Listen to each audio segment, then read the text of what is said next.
Right, happy 16.5 guys. It is Friday, March 25th. It is Good Friday.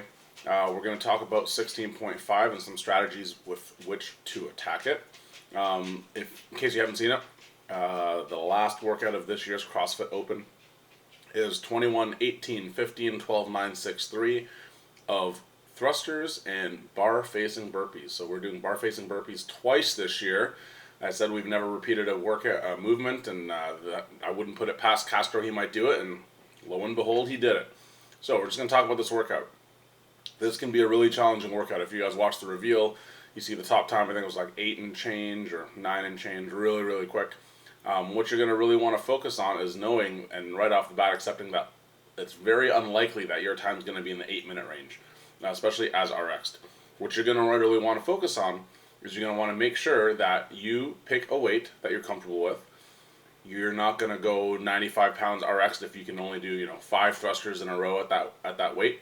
You need to make sure that you can pick a weight that you can move consistently with the whole way through. If you notice, again, if you watch the reveal, these guys did the whole thing unbroken. So I'm not saying you have to do it unbroken, but you need to have the ability to do at least 11 thrusters in a row with the first weight that you choose, even if you don't choose to do that. But you cannot have the weight be an issue. It needs to be your conditioning and endurance and muscular endurance that is tested, not your absolute max weight.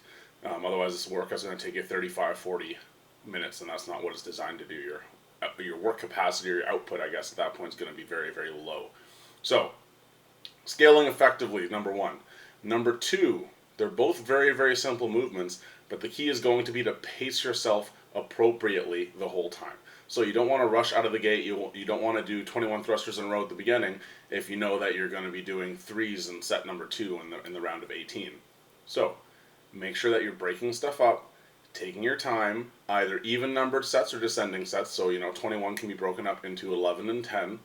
Nice and easy. The only reason to break things up is to get rest in the middle. So you don't need to do 15 rest and 5 because that 15 set taxed you unnecessarily.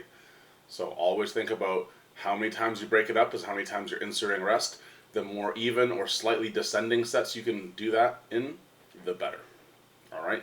So you're going to be nice and paced through this workout. Bar facing burpees are actually kind of good in a weird twist because they give you a second to catch your breath as you're jumping over the bar. If you watch the reveal, you see Rich Froning does this thing where he kind of like half jumps and steps up to the bar, so his feet are really close to the bar when he does that hop over. Remember, you got to take off with 2 feet and land with 2 feet. So really just work on different ways of approaching the bar, jumping over the bar, and making sure that every time you're doing that burpee, you're facing, you're perpendicular to the bar. You're not off to the side. All right. This is, again, just going to be a pacing game. Who can hold on to that nice steady pace the longest without hitting a wall and totally suffering? The last piece of advice I'd give you is if you're really burnt out halfway through or you're just getting tired and exhausted. 1, remember to keep breathing. 2, remember that especially with the burpees, even slow movement is better than no movement at all. And what I mean by that is even if you're getting down and getting up slowly and still moving, at least you're getting some reps in as long as you're remembering to breathe. You don't want to get caught up with, sitting there, hands on your knees, resting too long. Still get your number, whatever your strategy is, with each round, and then break it up from there. All right? Best of luck. Hope you guys have a great workout, and we will see you then.